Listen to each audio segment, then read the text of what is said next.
más fuerte, porfis. Al momento de desacomodar la posición del cuerpo, el tejido puede desacomodarse y hacerse más, porque la posición del cuerpo, manteniéndolo como ajustado, el tejido es importante. No tanto, porque lo que interfiere en esta parte es el soporte. Como tiene un soporte prácticamente rígido, entonces no es que si usted se sienta medio torcido, el tejido le va a quedar torcido, si a eso se refiere. Entonces, es una muy buena observación que parte un poco de la comodidad del operario como para ver un tipo de desventaja en este tejido. Pero no es exactamente lo mismo. ¿Quién tiene otra observación, por favor?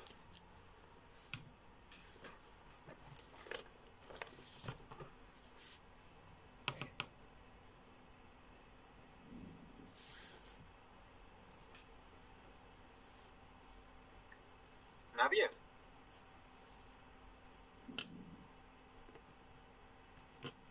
Es la primera vez que ustedes reciben clases virtuales conmigo, ¿verdad?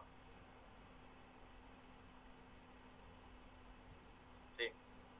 ¿Quién ha recibido clases virtuales conmigo de aquí? Kevin, ¿usted ya recibió clases virtuales conmigo? Sí, profe. ¿Qué pasa cuando no me contestan? Prueba. Prueba, ¿no es cierto? Sí. Entonces vamos a la prueba.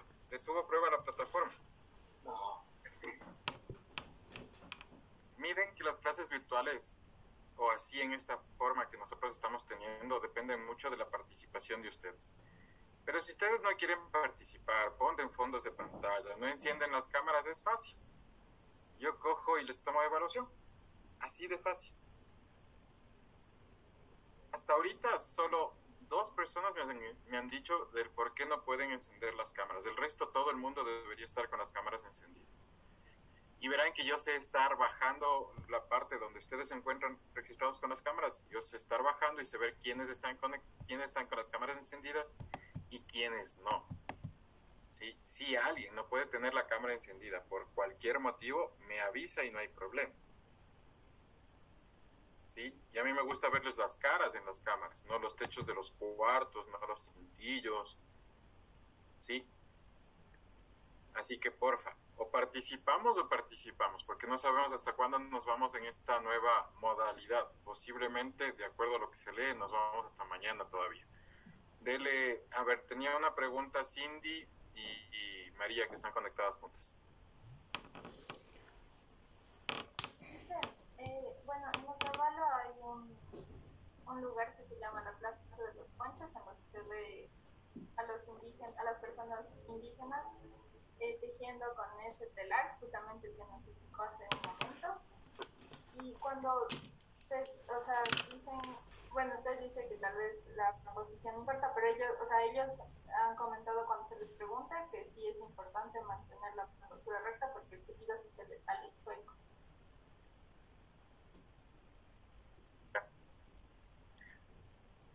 Listo, o sea, en la Plaza de los Ponchos sí hay este tipo de telares. Obviamente, si usted se sienta medio torcido y empieza a tejer torcido desde ya, obviamente no le va a salir bien el tejido. ¿Sí? Eso. ¿Qué otra desventaja, Alexandra? Dígame. Que la textura es muy rígida. La textura es muy rígida. La textura depende mucho más del tratamiento que le des después y del calibre del hilo, el título del hilo. ¿Sí? Eso depende mucho. Porque o sea, yo tengo una faja que es hecho así a mano y es muy tiesa. O sea, como ¿Ya? que no es muy flexible, o sea, es muy rígida. Ya, Pues entonces, esa faja que tiene usted, Alex, es porque no recibió un tratamiento posterior. Sí, el tratamiento posterior que se le debe dar a este tipo de tejidos cuando nosotros hacemos, bueno, hay varios, pero uno de los principales, hay 2 condiciones por las cuales está su faja así rígida. Primero, porque le tensaron mucho y le ajustaron bastante duro por el tipo de tejido que está. Y la otra es porque el material que utilizaron no es el adecuado. ¿Sí? Entonces, ¿qué podría hacer usted? Lo que podría hacer simplemente es hacerle usted un suavizado o de realizar un batanado o el pisonado que saben hacer allá para los ponchos. También podría hacerle. Con eso va a suavizarse mucho más para que sea un poco más flexible. Ya. Pero yo creo que la dureza debería ser mucho más por la construcción del tejido. Pero todavía no me dan la desventaja a la cual yo quiero llegar con este tipo de tejidos. La desventaja principal con este tipo de tejidos de los que hablamos, de telar de cintura, es el ancho útil que tenemos en el telar de cintura. ¿Sí? No podemos trabajar un ancho de 2 metros, por ejemplo. ¿Sí? ¿Por qué? Porque no nos da. Así ponga yo los soportes de 2 metros, no me da el brazo para pasar de un lado al otro la trama. Entonces no me serviría de nada tener un telar así súper ancho. Aparte de lo difícil del manejo, que ya nos comentaba un poco Cindy. Lo difícil del manejo al tener un ancho muy, muy, muy grande, del pasar del un lado al otro, es que a usted le va a tocar virar el cuerpo para ingresar. Pero si ustedes toman en cuenta el principio de esto, aún lo hacemos de manera, aún no cambia el principio sigue siendo el mismo, ¿sí? El principio sigue siendo el mismo. El principio sigue siendo los hilos de urdimbre entre dos soportes, una forma de insertar la trama, una forma de separar los hilos, y eso no ha cambiado. Lo único que estamos viendo ahorita es un poco de ventajas y desventajas de la evolución que vamos teniendo con los telares. ¿Ok? Perfecto, entonces aquí vemos los soportes, la forma en la que se estiran para generar su tensión, y tenemos todo lo demás por acá, ¿no? Continuamos entonces. La siguiente evolución ya después de este telar de cintura viene a ser ya el telar de pedales. Entonces acá nosotros podemos ver telares de pedales básicos, en donde solo tenemos dos usos para hacer un ligamento tafetán, un ligamento, el tejido plano, el más tradicional, el más común, el que primero apareció, el ligamento básico, en donde nosotros tenemos los hilos en dos soportes, los cuales podemos ver aquí, ¿sí? Un soporte, el otro soporte está acá, donde se va enrollando la tela. Dispositivos para separar los hilos, en este caso, si ven cómo se separan los hilos de urdimbre. Un dispositivo para posicionar y ajustar la trama, es todo este peine largo. Y luego tenemos un dispositivo que me ayuda a insertar la trama. Acá lo podemos ver más claro. Acá tenemos estos dispositivos para insertar la trama, que se llama, en este caso se llaman lanzaderas, ¿sí? Tenemos un uso de hilo, en el cual se envuelve el hilo y se va cruzando de lado a lado para generar el tejido. ¿Ok? Igual, los soportes siguen siendo los mismos. Acá los dispositivos para separar los hilos evolucionan de dos palitos cruzados a tener estos cuadros para poder separar los hilos. ¿Ok? Estos cuadros se activan con los pedales, por eso se llama telar de pedal. Entonces ya no utilizo las manos para separar los hilos, me da un mayor control de los hilos, de la inserción de trama para generar diseños, por ejemplo. Entonces tengo un mayor control de esa parte, me quedan las manos libres para poder hacer mucho más rápida la inserción de trama, lo que genera un mayor nivel de producción de este tipo de hilos. ¿Ok? Y finalmente llegamos a los telares actuales. Los telares actuales tienen exactamente los mismos elementos. Tenemos un soporte al un extremo, al otro extremo de la máquina tenemos otro soporte, dispositivos para separar hilos, y todo este aparataje que vemos en el lado izquierdo es un aparataje que me sirve para insertar trama. El principio exactamente lo mismo. ¿Qué es lo que buscan estas evoluciones? Simplemente mejorar la producción.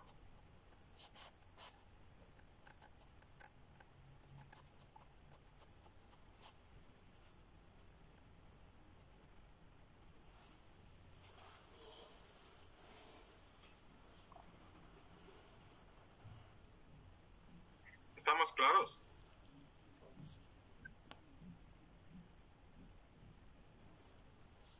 Profe, una pregunta.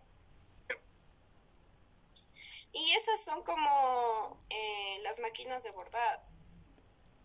¿Esa o no?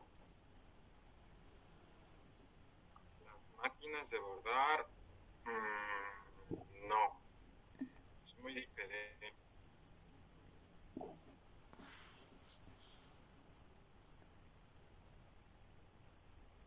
Lice, yo también una pregunta, por Lice.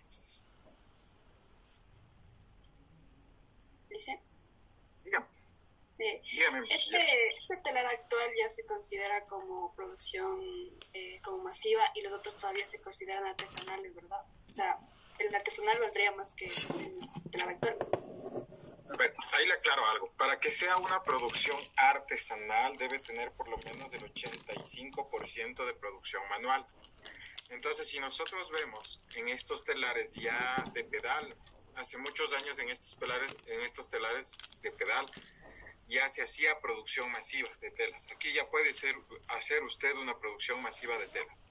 No necesariamente tiene que ser artesanal, algo pequeño. En estos otros sí no llegaría a un nivel industrial, pero a partir del telar de pedal ya empezamos con producción a nivel industrial. ¿Sí?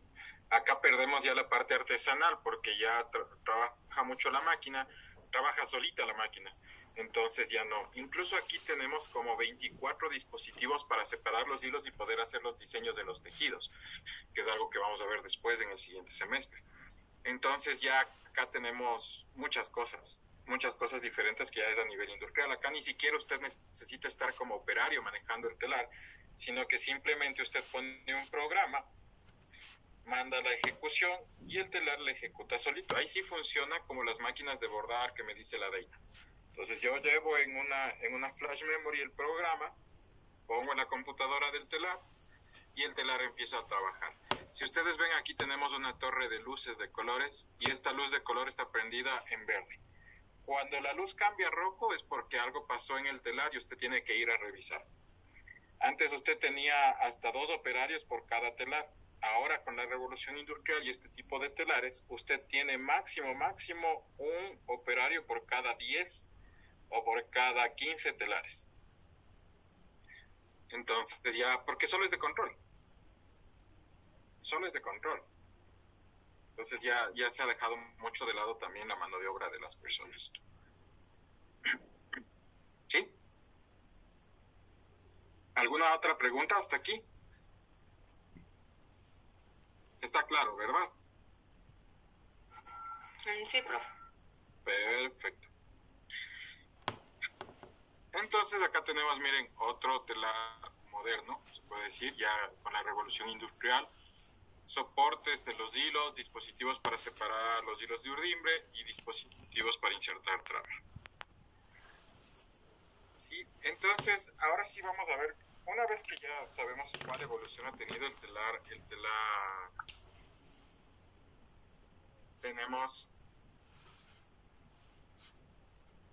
tenemos que ver todo el proceso que se hace. ¿Sí? Y el proceso arranca ya a partir de que yo selecciono los hilos. Desde el almacén de hilos arranca este proceso. Donde nosotros, si tenemos los hilos que van en la urdimbre o en el soporte principal de la máquina, tienen que pasar por varios otros subprocesos antes de llegar al telar.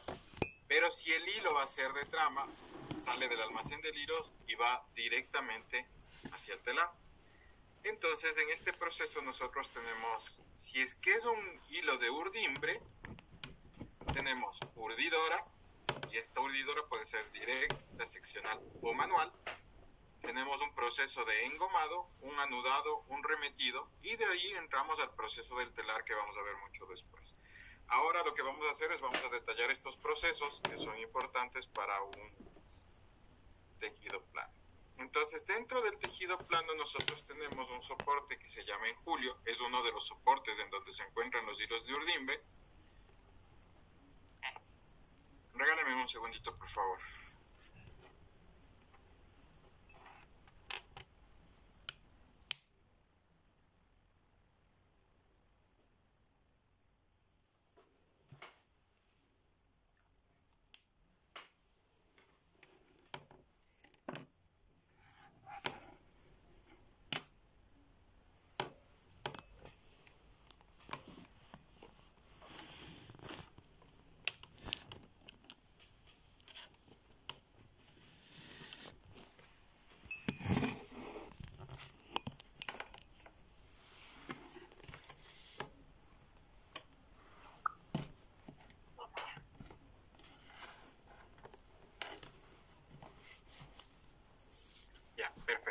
Entonces ahora sí vamos con cada uno de los procesos. El urdido, ¿sí? El urdido es, valga la redundancia, es el proceso en el cual nosotros formamos o lo conformamos a partir de los hilos de urdimbre. Dentro de este urdido nosotros teníamos varias formas. Tenemos el urdido manual, el urdido seccional y el urdido directo.